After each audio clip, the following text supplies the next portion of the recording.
मैं अपनी business trip से 2 हफ्ते के बाद जब घर लौटा तो माँ मुझे काफ़ी परेशान लग रही थी। मैंने उनसे पूछा कि आखिर बात क्या है। तो वह कहने लगी कि तुझे तो पता ही है कि 4 दिन पहले रूही का बर्थडे था। वो अपने जन्मदिन की पार्टी करके जब से लौटी है तब से अपने कमरे में ही घुसी हुई बैठी है। ना तो ठीक से खा पी रही है, ना ही मुझसे कोई बात कर रही है। मुझे तो समझ ही नहीं आ रहा कि अच्छी खासी हंसती खेलती हुई अपने जन्मदिन को मनाने के लिए गई थी, लेकिन लौटकर उसे न जाने ऐसा क्या हो गया कि जैसे कोई सदमा सा लग गया हो। मैंने उससे कई बार पूछने की कोशिश की तो बस हर बार यही कहने लगती है कि मेरी तबीयत ठीक नहीं है। मैंने उससे पूछा कि आखिर तेरी तबीयत को क्या हुआ है। तो कहने लगी बस थकान है, इस वजह से ही हल्का बुखार है। लेकिन 3 से 4 दिन होने जा रहे हैं पर उसकी तबीयत में कोई सुधार नहीं हुआ। डॉक्टर को भी दिखाने नहीं गई। न जाने ऐसा क्या हुआ है कि बिल्कुल घर से बाहर कदम रखना ही नहीं चाहती। यहाँ तक कि कॉलेज भी नहीं जा रही है, ना ही अपनी डांस क्लास और म्यूज़िक क्लास जा रही है। जबकि आज तक ऐसा कभी नहीं हुआ कि उसने अपने डांस क्लास और म्यूज़िक क्लास को बंक किया हो। उसे तो वहाँ बहुत अच्छा लगता है। मेरा तो सोचकर दिमाग ही खराब हुआ जा रहा है कि ना जाने इस लड़की को क्या हुआ है। अच्छा हुआ बेटा जो तुम आ गए। अब तुम ही जाकर उससे पूछो कि आखिर उसे ऐसी क्या दिक्कत है जो उसने अपना ये हाल बना रखा है। माँ की ऐसी बातें सुनकर मैं खुद भी बहुत परेशान हो गया। एक तो मैं इतना लंबा सफ़र करके आया था जिसकी वजह से मुझे बहुत थकान लग रही थी, लेकिन अपनी छोटी बहन के हालात अपनी माँ के मुंह से सुनकर मुझे अजीब सी टेंशन होने लगी। फिर मुझे तुरंत ही रूही के बेस्ट फ्रेंड सुमित के बारे में याद आया। मैंने माँ से कहा कि इन 3 दिनों में सुमित उससे मिलने तो आया ही होगा। माँ ने कहा यही तो अजीब बात है बेटा, आज तक कभी ऐसा नहीं हुआ कि सुमित इतने दिन तक घर नहीं आया हो, लेकिन इस बार बर्थडे की पार्टी के बाद वह भी एक बार भी रूही से मिलने के लिए नहीं आया। और मुझे तो ऐसा लगता है कि शायद दोनों की फ़ोन पर भी बात नहीं हुई। इसीलिए तो मैं और ज़्यादा घबरा रही हूँ कि ऐसा क्या हो गया। हो ना हो, मुझे ऐसा लग रहा है कि शायद इन दोनों के बीच में बहुत बड़ा झगड़ा हो गया है, जिसकी वजह से ये अंदर ही अंदर परेशान हैं और हम लोगों को कुछ भी बता नहीं रही है। और इसीलिए तो सुमित इससे मिलने नहीं आया, वरना रूही की तबीयत ठीक ना हो और सुमित उसे देखने के लिए ना आए, ऐसा तो हो ही नहीं सकता। मैं तुरंत ही रूही के कमरे में गया तो दरवाज़ा खोलते ही मैंने देखा कि रूही अपने बेड पर चुपचाप बैठी हुई सामने की तरफ एक टक देख रही थी। मैं उसके पास ही जाकर बैठ गया। मैंने उससे कहा कि रूही बेटा बताओ क्या बात है, क्या तुम्हारा सुमित से झगड़ा हुआ है। लेकिन रूही ने मेरी किसी भी बात का कोई जवाब नहीं दिया। ऐसा लग रहा था जैसे उसे मेरे आने का पता तक नहीं चला। ये देखकर मैंने उसके कंधे पर हाथ रखकर उसे धीरे से हिलाया और उसे एक बार फिर से कहा कि तुम किन ख्यालों में खोई हुई हो। लेकिन तभी अचानक वह जोर जोर से चिल्लाने लगी और कहने लगी कि मुझसे दूर रहो, प्लीज़ मुझे छोड़ दो, मुझसे दूर रहना। उसके मुंह से ऐसी बात सुनकर मैं खुद दंग रह गया कि वह मुझसे ऐसा क्यों कह रही है। वह लगातार चीखे चली जा रही थी। फिर मैं उस पर कस के चिल्लाया और उसे शांत करते हुए कहने लगा, रूही मैं हूँ तुम्हारा भैया रोहन। ऐसा लगा कि जैसे वह किसी नींद से जागी हो। उसे जैसे ही एहसास हुआ कि मैं उसका भाई हूँ, वह एकदम से खुश हो गई और कहने लगी, भैया आप आ गए, और मेरे गले से लग गई। मैं भी उसके सर को सहलाते हुए उसे शांत करने की कोशिश करने लगा। अब तो मैं सोच में पड़ गया था कि आखिर मेरी बहन को ऐसा क्या हुआ कि वह इतना ज़्यादा खोई हुई थी कि ना तो उसे मेरी मौजूदगी का एहसास हुआ और ना ही उसे ये पता चला कि उसके सामने उसका भाई बैठा है। बल्कि वह मुझे न जाने क्या समझ रही थी जो मुझसे इस तरह की बात बोल रही थी।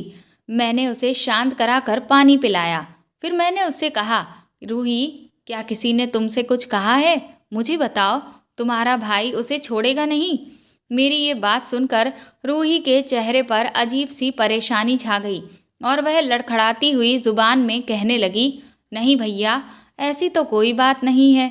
मैंने कहा, अगर ऐसी बात नहीं है तो मैं तो कब से तुमसे बार बार पूछ रहा था कि तुम्हारा क्या सुमित से झगड़ा हो गया है, लेकिन तुम तो अचानक से ही जोर जोर से चिल्लाने लगी कि मेरे पास मत आओ, मुझसे दूर हो जाओ। मुझे तो नहीं लगता कि इस तरह से तुम मुझसे कहोगी।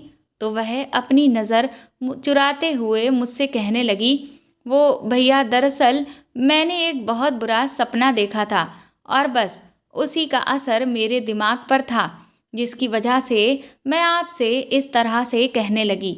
और तो कोई भी बात नहीं थी। अपनी बहन को मैं बहुत अच्छे से जानता था। मैं समझ चुका था कि ये मुझे कुछ भी सीधी तरह से तो नहीं बताने वाली, और अगर मैं ज़्यादा पूछूंगा तो फिर ये फिर से रोने लगेगी। इसीलिए उसे आराम करने का कहकर मैं चुपचाप उसके कमरे से बाहर आ गया। फ्रेश होकर मैंने खाना खाया। माँ मुझसे पूछने लगी कि रूही ने तुम्हें कुछ बताया? तो मैंने उदास होकर इनकार में सिर हिला दिया। अब तो मैं भी बहुत परेशान था और माँ भी, लेकिन माँ की परेशानी को दूर करने के लिए मैंने उनसे बहाना बनाकर कह दिया कि मुझे लगता है उसका सुमित से झगड़ा हो गया है, बस इसीलिए वह इस तरह का बिहेवियर कर रही है। आप फिक्र मत करिए, मैं सुमित से बात करके दोनों की सुलह करवा दूंगा। मेरी बात सुनकर माँ के चेहरे पर थोड़ी तसल्ली दिखाई दी, लेकिन रूही के वो शब्द अभी भी मेरे कानों में गूंज रहे थे, जिसकी वजह से मुझे अजीब तरह की टेंशन हो रही थी कि कहीं मेरी बहन के साथ कुछ गलत तो नहीं हुआ है और इसीलिए उसका ऐसा हाल है। मैंने शाम को ही सुमित को फ़ोन मिलाया, लेकिन 2-3 बार कॉल करने के बावजूद भी सुमित ने मेरा कॉल नहीं उठाया, यहाँ तक कि बैक कॉल भी नहीं किया। मुझे ऑफिस में काम था, जिस वजह से इतना समय नहीं मिल पा रहा था कि मैं सुमित से मिलने के लिए जाता। लेकिन रूही की हालत देखकर मैं चाहे घर पर रहता या फिर ऑफिस में, लेकिन हर वक्त मैं एक उलझन और परेशानी में डूबा रहता। इधर 2-3 दिन बीते ही थे कि जब मैं ऑफिस से लौटकर वापस घर आया तो मुझे मेन गेट पर ही रूही की कॉलेज की एक फ्रेंड मिली। उसने मुझे विश किया। मैंने उसके हाल चाल पूछे तो वह कहने लगी कि मैं तो ठीक हूँ भैया, लेकिन रूही को पता नहीं क्या हो गया है। वह कॉलेज भी नहीं आ रही है और ना ही डांस क्लास में जा रही है। अभी बर्थडे पर लास्ट टाइम जब हम लोग मिले थे तब तो वह बहुत ज़्यादा खुश थी, लेकिन उसके बाद से उसे क्या हो गया है हम सभी फ्रेंड्स को समझ ही नहीं आ रहा। ना तो वह किसी का कॉल उठा रही है और ना ही मिलना चाहती है। अभी जब मैं भी मिलने के लिए आई तो उसने मुझसे कुछ खास बातचीत नहीं की और कहने लगी कि मेरी तबीयत ठीक नहीं है, इसीलिए अभी मैं चली जाऊं। रूही की फ्रेंड की बात सुनकर मैं और ज़्यादा परेशान हो गया कि मेरी बहन कभी ऐसी तो नहीं थी। वह तो हमेशा हंसने वाली और खूब बोलने वाली चुलबुली लड़की थी, लेकिन एकदम से वह इतना शांत कैसे रहने लगी। फिर मैंने उससे पूछा कि क्या सुमित कॉलेज आ रहा है? तो वह कहने लगी, नहीं भैया, जिस दिन से रूही कॉलेज नहीं आ रही है उसी दिन से सुमित भी नहीं आ रहा है, और जैसा बिहेवियर रूही कर रही है ठीक वैसा ही सुमित भी कर रहा है। मैंने कहा, क्या बर्थडे वाले दिन रूही और सुमित का झगड़ा हुआ था? तो वह कहने लगी कि मुझे तो ऐसा नहीं लगा भैया, हम सभी लोग पार्टी करके एक साथ ही सुमित की गाड़ी से निकले थे। उसके बाद सुमित हम सबको एक एक करके ड्रॉप करते हुए लास्ट में रूही को लेकर घर के लिए निकल गया था। तब तक तो उन लोगों के बीच में ऐसी कोई भी बात नहीं हुई थी जिससे हमें ये लगे कि उनका झगड़ा हुआ है। लेकिन अगर बाद में उनके बीच में ऐसी कोई बात हो गई हो तो पता नहीं, लेकिन इससे पहले भी उनका झगड़ा हुआ है, पर वह इतना लंबा कभी भी नहीं चला। उन दोनों में से कोई ना कोई एक दूसरे को जरूर मना लेता था, पर इस बार ऐसा कुछ भी नहीं हुआ। न जाने ऐसी क्या बात है जो दोनों किसी को बताना ही नहीं चाहते। इतना कहकर वह मुझे बाय कहकर चली गई। रूही खाने के टाइम पर भी किसी से बात नहीं करती थी। जितना पूछो बस उतनी ही बात का जवाब देती और बिल्कुल चुपचाप गुमसुम सी रहती। उसकी ऐसी हालत देखकर मैं और माँ बहुत परेशान थे।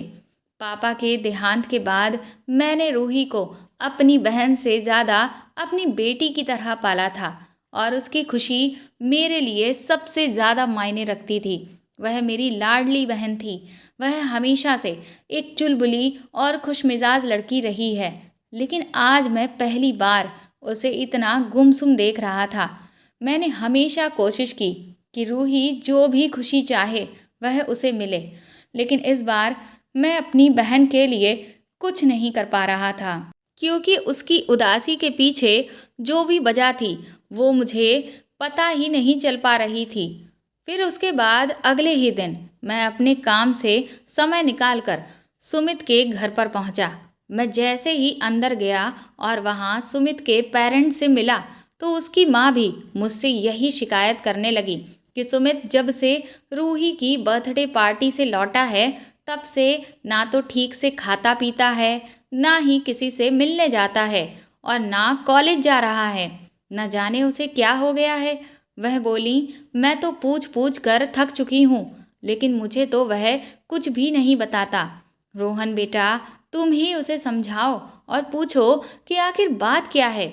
मैं तुरंत ही सुमित के कमरे में पहुंचा तो वह भी रूही की तरह ही न जाने कौन सी दुनिया में खोया हुआ अपने बिस्तर पर चुपचाप बैठा हुआ था। मैंने जैसे ही उसे हेलो बोला, मुझे देखकर ऐसा लगा कि जैसे वह बुरी तरह से घबरा गया। मैंने उससे कहा कि मुझे ऐसा लगता है कि शायद तुम्हें मुझे देखकर खुशी नहीं हुई। तो कहने लगा, नहीं भैया, ऐसी तो कोई बात नहीं।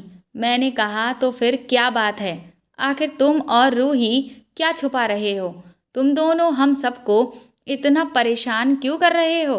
तो कहने लगा कि भैया, आप क्या कह रहे हैं, मुझे तो कुछ समझ नहीं आ रहा। मैंने कहा, समझ नहीं आ रहा है या फिर ना समझ बनने की कोशिश कर रहे हो? सच सच बताओ कि क्या तुम्हारा और रूही का झगड़ा हो गया है? तो वह कहने लगा, नहीं भैया, ऐसी तो कोई बात नहीं। रूही मेरी बेस्ट फ्रेंड है। अगर झगड़ा हो भी जाता तो भी क्या, हम दोनों हर बार झगड़ा के बाद तुरंत ही एक दूसरे से बात करने लगते हैं।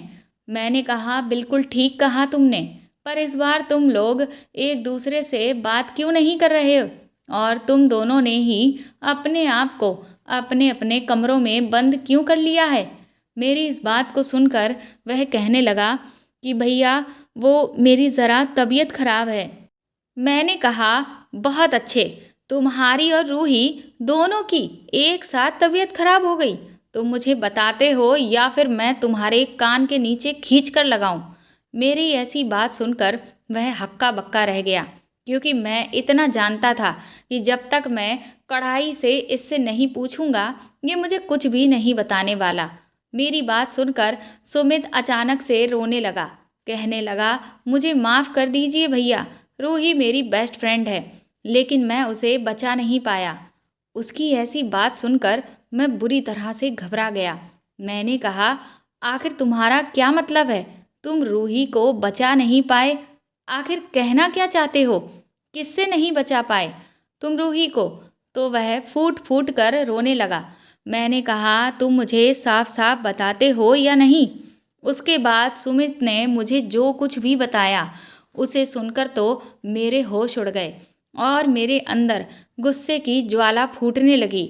मुझे उस वक्त इतना गुस्सा आ रहा था कि जैसे मैं पूरी दुनिया में ही आग लगा दूं। मैं तुरंत ही गुस्से में वहां से बाहर निकला और अपने घर पहुंचा। माँ मुझे देखते ही पूछने लगी कि सुमित ने तुम्हें कुछ बताया?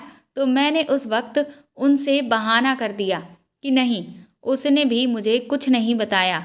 उसके बाद मैंने भी अपने आप को कमरे में जाकर बंद कर लिया और मैं वहाँ जाकर पहले तो खूब रोया, क्योंकि मैं चिल्ला चिल्ला कर अपना गुस्सा बाहर नहीं निकाल सकता था, वरना माँ को और ज़्यादा टेंशन हो जाती। जब मैं थोड़ा सा शांत हुआ तब मैंने अच्छे से सोचा कि अब आगे मुझे क्या करना है। उसके बाद रात को मैं रूही के पास गया। मैंने उससे कहा, रूही, तुम्हारी वो डायमंड रिंग कहाँ है जो मैंने तुम्हें बर्थडे पर गिफ्ट में दी थी। ये बात सुनकर रूही अचानक से घबरा गई और वह दबी जुबान में कहने लगी, वो भैया, वह रिंग मुझसे खो गई है। भैया, आप मुझे डांटिएगा नहीं, मेरी गलती नहीं है। मैंने उसे ढूंढने की बहुत कोशिश की। मैंने कहा, अरे पगली, एक डायमंड रिंग के लिए क्या कोई इतनी टेंशन लेता है? वह रिंग मैंने तुझे तेरी खुशी के लिए दी थी और उस रिंग की वजह से तूने अपनी खुशी ही खो दी। तू भी ना कभी बड़ी नहीं होगी। उसके बाद मैंने उस डायमंड रिंग को अपनी जेब से निकाला और उसके हाथ पर रख दिया, जिसे देखकर अचानक से उसके चेहरे पर खुशी आ गई और वह कहने लगी, भैया, ये आपको कहाँ मिली? मैंने कहा कि ये मुझे सुमित ने दी है। सुमित का नाम सुनकर रूही के चेहरे पर एक बार फिर से उदासी आ गई। फिर वह कहने लगी, क्या आप सुमित से मिले थे? तो क्या सुमित ने आपसे कुछ कहा? मैंने कहा कि वह मुझसे क्या कहेगा, उसने मुझे बस ये रिंग दी थी। उसने कहा कि ये रिंग तो उसकी गाड़ी में ही कहीं गिर गई थी। जब बाद में उसे मिली तो उसने मुझे वापस कर दी और कहा कि ये रूही को दे देना, क्योंकि रूही इस रिंग के खोने से बहुत परेशान थी। मैंने कहा, देख बेटा, अब तो तुझे ये रिंग मिल गई है ना, तो अब अपने भैया की खातिर एक प्यारी सी स्माइल दे दे और जल्दी से ठीक हो जा। मेरी बात सुनकर रूही ने मुझे गले से लगा लिया और कहने लगी, भैया, आप इस दुनिया के सबसे अच्छे भैया हो। काफ़ी दिनों के बाद मैंने अपनी बहन के चेहरे पर मुस्कान देखी थी। अगले ही दिन मैं अपने एक दोस्त के पास गया जो पुलिस डिपार्टमेंट में था। मैंने उस जगह की सीसीटीवी फुटेज निकलवाने के लिए उससे कहा जहां पर रूही के बर्थडे की रात को पार्टी से लौटते समय सुमित ने अपनी गाड़ी रोकी थी। मेरे दोस्त ने कहा कि वहां की सीसीटीवी फुटेज निकालने में अभी 3-4 दिन का टाइम तो लग ही जाएगा। मैंने उससे कहा, कोई बात नहीं, लेकिन जितना जल्दी से जल्दी हो सके तुम मुझे वह फुटेज दिखा देना। 2-3 दिन के बाद ही उसका मेरे पास कॉल आया और फिर उसने मुझे जो फुटेज दिखाई उसे देखकर मैं समझ गया था कि सुमित ने मुझसे जो कुछ भी कहा वह सब पूरी तरह से सच था। मेरे दोस्त ने पूछा कि आखिर मामला क्या है, तो मैंने उससे कहा कि जो भी बात है वह मैं तुझे बाद में बताऊंगा, क्योंकि मैं ये बहुत अच्छे से जानता था कि कानून को सबूत चाहिए और मैं सबसे पहले सबूत को इकट्ठा करना चाहता था। इसीलिए उस सीसीटीवी फुटेज में दिखने वाले लोगों की तस्वीर मैंने अपने दोस्त को दिखाकर पूछा कि क्या तुम इन्हें जानते हो? पर उसने पूरी तरह से इनकार कर दिया। वह मुझे बार बार पूछ रहा था कि आखिर बात क्या है, तू मुझे बता तो। पर मैंने उसे उस वक्त कुछ भी नहीं बताया। लेकिन ये देखकर मैं बहुत हैरान था कि मेरा दोस्त पुलिस डिपार्टमेंट में होते हुए भी उन दोनों आदमियों को पहचान नहीं सका। लेकिन आखिर ये कैसे हो सकता है, क्योंकि वह दोनों थे तो पुलिस वाले ही। फिर एक पुलिस वाला दूसरे पुलिस वाले को कैसे नहीं पहचानता? माना मुंबई शहर बहुत बड़ा है, लेकिन फिर भी कभी ना कभी तो एक दूसरे से मिलना जुलना हो ही जाता है।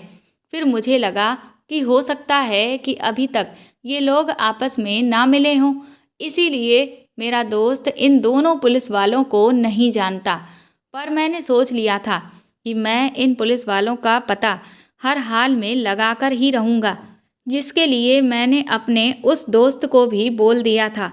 2 दिन के बाद जब मैं ऑफिस से लौट कर आया तो माँ ने कहा कि मैं उन्हें अपने साथ मार्केट लेकर जाऊं, क्योंकि उन्होंने अपने कुछ ब्लाउज सिलने के लिए डाले हैं। वह 2 दिन के बाद ही बुआ जी की बेटी की शादी में जा रही थीं और उसी की तैयारियों के लिए वो मुझसे बाजार जाने को बोली। मैंने उनसे कहा कि आप रूही को भी अपने साथ शादी में ले जाइए, नई जगह जाएगी और वहाँ हंसी खुशी का माहौल होगा तो उसका दिल भी बहल जाएगा। हो सकता है कि उसकी तबीयत वहाँ जाकर पूरी तरह से ठीक हो जाए। माँ ने कहा, मैंने तो उसे बहुत कहा, लेकिन वो चलने के लिए तैयार ही नहीं है। उसके बाद मैं माँ को लेकर मार्केट चला गया। जब माँ उस टेलर की दुकान पर पहुंची और अपने ब्लाउज को लेकर बात करने लगी, तभी मेरे फ़ोन पर ऑफिस का एक ज़रूरी कॉल आ गया और मैं उस पर बिज़ी हो गया। उसके बाद जब माँ ने अपने सिले हुए ब्लाउज ले लिए तो उन्होंने मुझे टेलर को पैसे देने के लिए कहा। मैंने जैसे ही अपने पर्स से पैसे निकालकर टेलर की तरफ आगे बढ़ाए तो उसका चेहरा देखकर मेरे तो होश ही उड़ गए। मुझे अपनी आंखों पर यकीन नहीं हो रहा था कि मैं वही देख रहा था जो मैं सोच रहा था। इसका मतलब अभी तक मैं मामले को जिस नज़र से देख रहा था वह कुछ और ही था। मैंने एक बार तुरंत अपने फ़ोन में उस तस्वीर को देखा और फिर तुरंत ही उस टेलर की तरफ देखा। फिर मुझे पक्का यकीन हो गया कि ये और कोई नहीं, वही इंसान है। वह टेलर मुझे अपनी तरफ ऐसे घूरता हुआ देखकर कहने लगा, क्या हुआ साहब, क्या कोई भूत देख लिया? मैंने उस वक्त तो गुस्से में उसे कुछ भी जवाब नहीं दिया, क्योंकि मेरे साथ माँ खड़ी हुई थी। मगर मैंने मन में सोचा कि बेटा, अब देख, तुझे मैं बताता हूँ कि भूत कैसा दिखता है। मुझे बिल्कुल भी सब्र नहीं हो रहा था, लेकिन मैं क्या करता। मैंने सोचा मैं जो कुछ भी करूँगा कल माँ के यहाँ से चले जाने के बाद ही करूँगा। मैंने जैसे तैसे करके रूही को भी ज़बरदस्ती माँ के साथ शादी में भेज दिया और अगले दिन सुबह ही मैं तुरंत उस टेलर की दुकान पर पहुँच गया। मैंने उससे कहा कि दरअसल मेरे दोस्त के यहाँ पर शादी है और उसके घर की जितनी भी महिलाएं हैं वह सब आपसे ही ब्लाउज सिलवाना चाहती हैं, क्योंकि उनके सामने मेरी माँ ने आपकी सिलाई की बहुत तारीफ़ की। कम से कम 30 से 35 महिलाओं के ब्लाउज का ऑर्डर है, तो अगर आप मेरे साथ चलकर ही उनका नाप ले लें तो बहुत अच्छा होगा। मेरी बात सुनकर वह टेलर बहुत ज़्यादा खुश हो गया और इतने बड़े ऑर्डर के लालच में वह तुरंत ही मेरे साथ गाड़ी में आकर बैठ गया। वह जैसे ही गाड़ी में बैठा, मैंने उसे पानी ऑफ़र किया। मेरी दरिया दिली देखकर उसने तुरंत ही वह पानी पी लिया और बस कुछ ही मिनट में वह बेसुध होकर मेरी गाड़ी में पड़ा हुआ था। फिर मैं उसे एक सुनसान जगह पर ले गया। वहाँ ले जाकर पहले तो मैंने उसे एक कुर्सी पर बांधा। उसके बाद उसे मैं होश में लेकर आया। फिर मैंने उसे जमकर पीटा, इतना पीटा कि जब तक मैं खुद भी नहीं थक गया। वह मुझे बार बार लगातार पूछे जा रहा था कि आखिर मैं उसे क्यों मार रहा हूँ। वह बुरी तरह से गिड़गिड़ा रहा था, लेकिन मैंने उसे जानबूझकर नहीं बताया कि उसे इतना टॉर्चर करने के पीछे आखिर वजह क्या है, बल्कि मैं उसे तब तक पीटता रहा जब तक उसकी जान हलक में नहीं आ गई। फिर वह मेरे सामने बुरी तरह से गिड़गिड़ाने लगा कि मैं उसे छोड़ दूं। अगर मुझे रुपए, पैसे या कुछ भी चाहिए तो वह सब कुछ मुझे देने को तैयार है। मैंने उससे कहा कि मुझे रुपए पैसे नहीं चाहिए, बल्कि कुछ और चाहिए। तो वह कहने लगा कि तुम्हें जो भी चाहिए मैं तुम्हें दे दूंगा, लेकिन बस मुझे यहाँ से जाने दो। मैंने उसके बाद अपने फ़ोन को निकाला और उसमें पड़ी हुई एक तस्वीर को दिखाते हुए कहा कि मुझे इस इंसान का पता चाहिए। उस तस्वीर को देखते ही उसके चेहरे का रंग ही उड़ गया। वह कहने लगा कि कौन हो तुम? मैंने कहा कि तुझे इससे कोई भी मतलब नहीं होना चाहिए, और अगर अब एक बार और तूने कोई सवाल पूछा तो फिर वह सवाल पूछने के लिए तू जिंदा नहीं बचेगा। इसीलिए एक बार में ही मुझे बता कि इस आदमी का पता क्या है। पर वह उस आदमी का पता बताने से इनकार करने लगा। यहाँ तक कि वह मुझे बेवकूफ़ बनाने लगा कि वह आदमी मुंबई का नहीं बल्कि कहीं बाहर का है। मैं पहले से ही जानता था कि ये इंसान बहुत ढीठ होगा, क्योंकि ऐसी हरकत करने वाले इतने सीधे तो नहीं हो सकते। इसीलिए मैंने तुरंत ही अपनी गाड़ी से गन निकाली और उसके माथे पर रख दी, जिसे देखकर वह पोपट की तरह पूरा पता बोलने लगा। उसके बाद मैंने उस आदमी को अच्छे से बांधकर अपनी गाड़ी के डिक्की में डाला और उस पते की तरफ निकल पड़ा। जब मैं उस पते के बारे में लोगों से पूछता हुआ उस जगह पर पहुंचा तो मैंने देखा कि वह एक छोटा सा मोहल्ला था। मैं जैसे ही उस मोहल्ले में घुसा तभी सामने कुछ बच्चे खेल रहे थे। मुझे और तो कोई खास वहां दिखा नहीं, इसलिए उन्हीं खेलते हुए बच्चों में एक प्यारी सी बच्ची से मैंने पूछा कि विनायक का घर पता है बेटा? तो वह कहने लगी कि वो तो मेरे पापा हैं। ये देखकर मैं शॉक्ड रह गया कि जिस इंसान की खुद की एक लड़की हो और वह भी इतनी प्यारी बच्ची, वह इस तरह की घिनौनी हरकत आखिर कैसे कर सकता है। मेरे अंदर अभी भी बहुत गुस्सा भरा पड़ा था, लेकिन उस बच्ची का मासूम चेहरा देखकर मेरा दिल पिघलने लगा। मुझे उस बच्ची पर बहुत तरस आने लगा कि उसे भगवान ने ऐसा दरिंदा बाप दिया है। लेकिन अब मैं भी क्या करता, मैं मजबूर था। कहते हैं ना, कभी कभी माँ बाप के किए की सजा बच्चों को भुगतनी पड़ती है।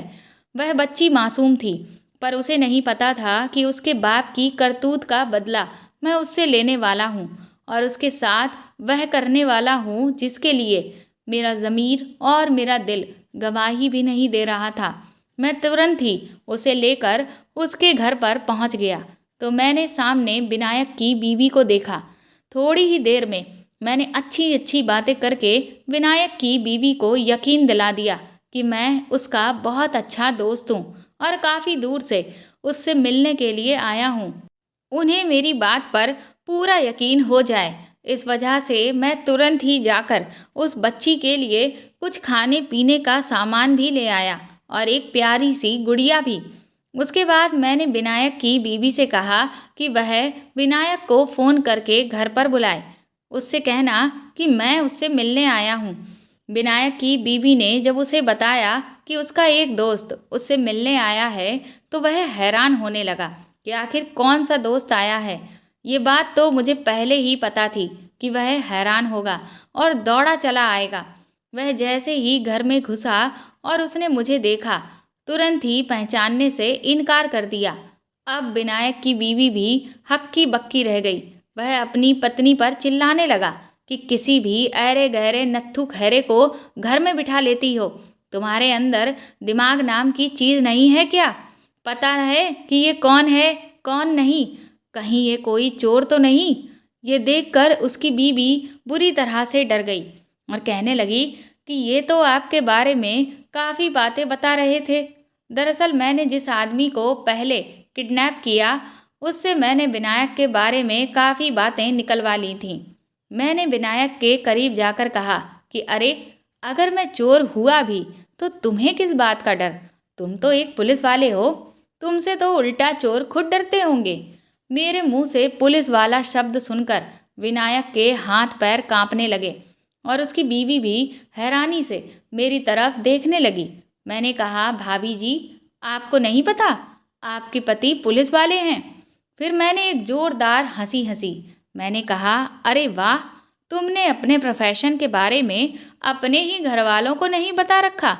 अच्छा बताइए भाभी जी, आपके पति पुलिस वाले नहीं तो फिर कौन हैं? वह कहने लगी कि ये पुलिस वाले तो नहीं हैं, ये तो अस्पताल में स्टाफ बॉय का काम करते हैं। मैंने कहा, झूठ, बिल्कुल झूठ।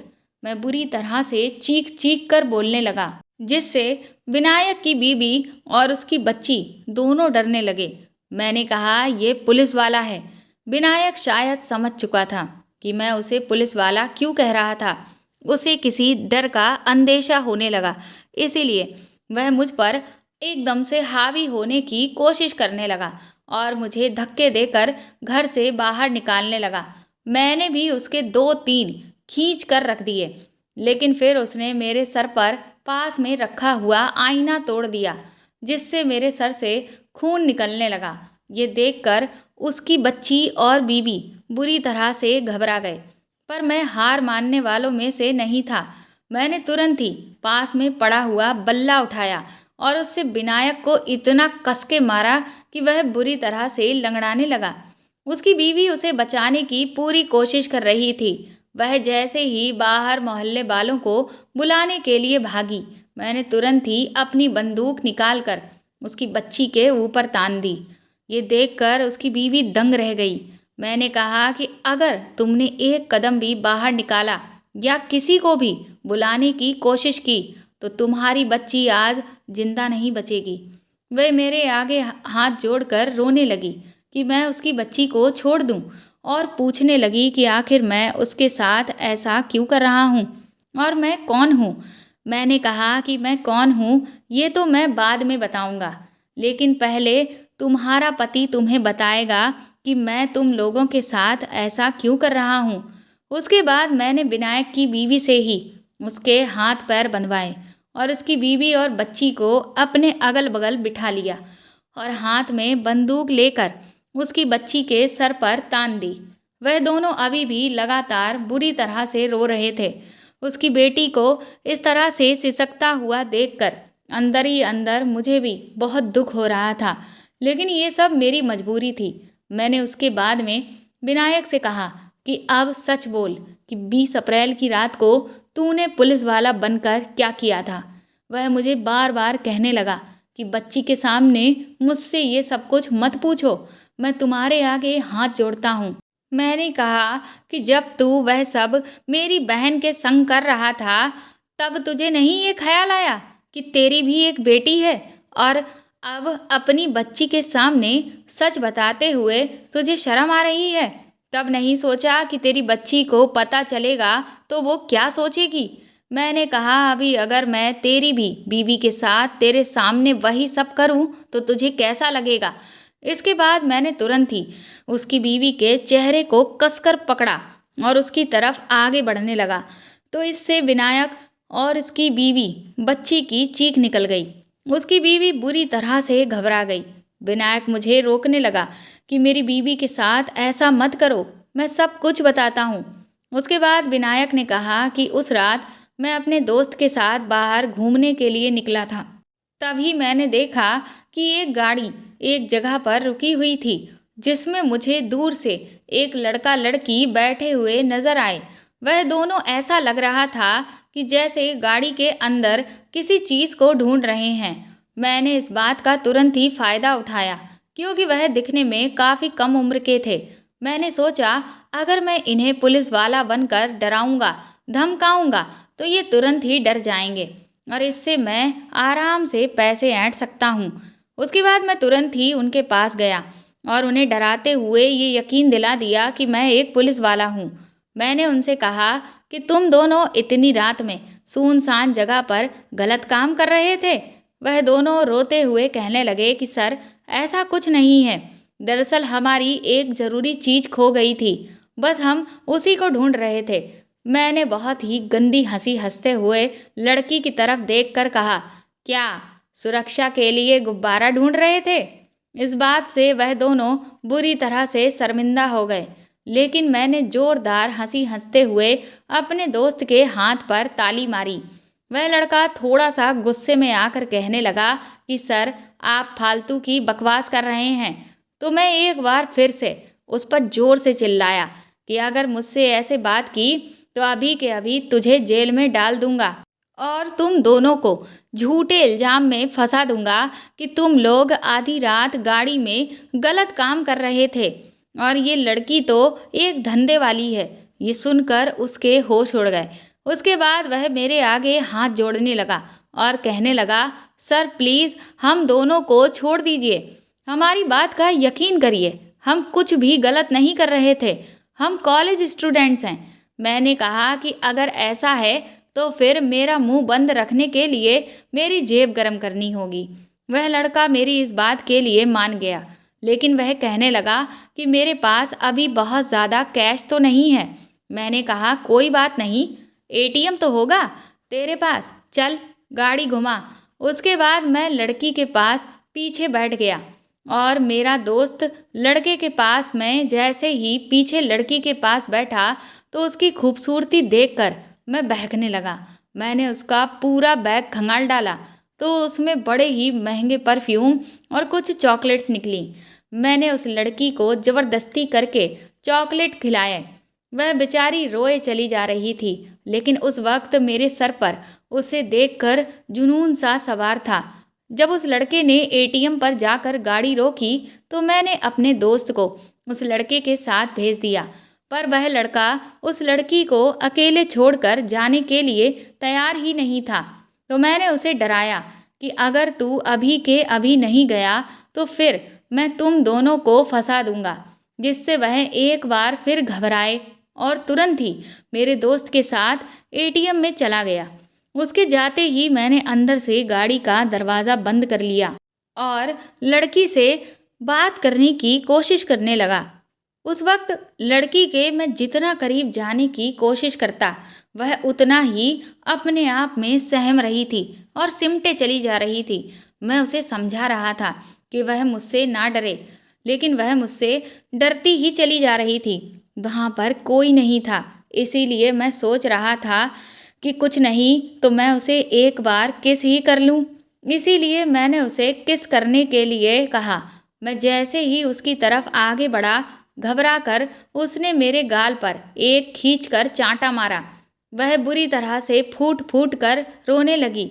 मैं तुरंत ही फिर से उसकी तरफ आगे बढ़ा, सोचा इस बार तो चूम ही लूँगा, लेकिन तब तक उसका दोस्त घबरा कर गाड़ी के बाहर आ गया और गाड़ी का दरवाज़ा खुलवाने के लिए छटपटाने लगा। मेरे हाथ से एक बहुत अच्छा मौका निकल गया था, लेकिन मजबूरन मैंने गाड़ी का दरवाज़ा खोल दिया। वह कहने लगा कि सर, जब आपको पैसे चाहिए थे तो मैं दे तो रहा था, लेकिन आप मेरी दोस्त के साथ अंदर क्या कर रहे थे? मैंने कहा ज़्यादा बकवास करने की ज़रूरत नहीं है। मेरा वहाँ से जाने का मन तो नहीं कर रहा था, लेकिन मेरे दोस्त ने धीरे से मेरे कान में कहा कि अब हमें पैसे मिल चुके हैं, इसीलिए अब हमें यहाँ से चलना चाहिए, क्योंकि अगर असली पुलिस आ गई तो हम लोगों के लेने के देने पड़ जाएंगे।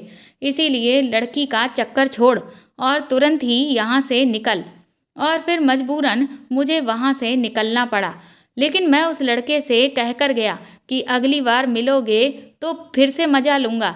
इसके बाद पूरी सच्चाई बोलकर विनायक फूट फूट कर रोने लगा। मैं तुरंत ही वहाँ से उठा और मैंने विनायक की बीवी की तरफ देखकर कहा कि भाभी, मुझे माफ़ कर देना, लेकिन अगर मैं आपके साथ ये सब नहीं करता तो आपके पति का घिनौना चेहरा आपकी नज़रों के सामने कभी भी नहीं आता। मैंने विनायक से कहा कि तूने मेरी बहन के साथ जो भी किया उसके लिए मैं तुझे आज यहाँ जान से मारने के लिए ही आया था, लेकिन तेरी बच्ची का मासूम चेहरा देखकर ही मैंने ये फैसला लिया है कि अब मैं तुझे कड़ी से कड़ी सज़ा दिलवाऊंगा। बस सिर्फ और सिर्फ तेरी बच्ची की खातिर ही तुझे तेरी ज़िंदगी आज मैं बख्श रहा हूँ। मैंने तुरंत ही अपने दोस्त को बुलवाकर विनायक और उसके दोस्त को पकड़वा दिया और सबूत के तौर पर मैंने पहले ही अपनी शर्ट के बटन में एक स्पाई कैमरा लगा लिया था, जिससे कि जब विनायक अपने जुर्म को कबूल करे तो मैं उसका पूरा का पूरा वीडियो रिकॉर्ड कर लूं। और वही रिकॉर्डिंग मैंने अपने दोस्त को थमा दी। अगले ही दिन माँ और रूही बुआ की बेटी की शादी से वापस आ गए। उन्होंने जब मेरे सर पर चोट देखी तो थोड़ा परेशान हो गए, पर मैंने समझा दिया कि वो छोटा सा एक्सीडेंट हो गया था। उसके बाद मैंने फ़ोन करके सुमित को घर बुला लिया। मैंने उन दोनों से कहा कि वह तुम्हें कहीं लेकर जाना चाहता हूँ। वह दोनों बहुत ज़्यादा हैरान थे कि आखिर मैं उन्हें कहाँ लेकर जा रहा हूँ। उससे भी ज़्यादा हैरान वह तब हुए जब उन्होंने देखा कि मैंने पुलिस स्टेशन के सामने गाड़ी रोक दी।